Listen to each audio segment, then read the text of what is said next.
And guys, so hello guys, hello. So ngayon guys, upo tayo ngayon sa ginagawa ko na bahay. So ito, pakita ko sa inyo. Ito yung bahay na ginagawa namin.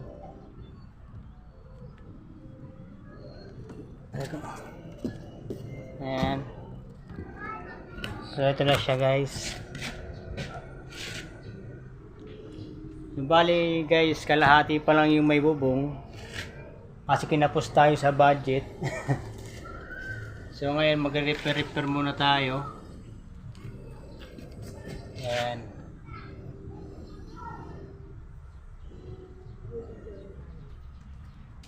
So ito guys, ito yung magiging sala namin pagkatapos. Tapos dito mailagay dito yung pinaka kusina. Tapos dito naman yung magiging kwarto. So sa ngayon, skeletal pa lang. Yan, nakita nyo naman wala pang bubong. Kalahati pa lang. So guys, bali ngayon ito yung ginagawa ko tuwing bali tinatapos ko lang yung mga kailangan tapusin dito. Ayan, yung mga wala pa ng tapal.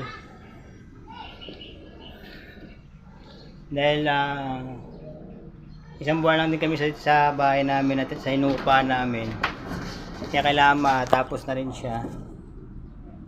So yun nga lang, sad to say, kinapos tayo sa budget, kaya kalahati pa lang yung bubong.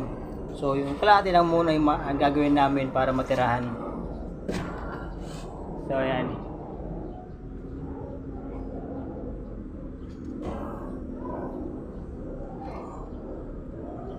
Ayan guys. So pagka ito naman guys, natatapalan ko pa naman yan. So ito yung pinakalabas niyan. Ayan.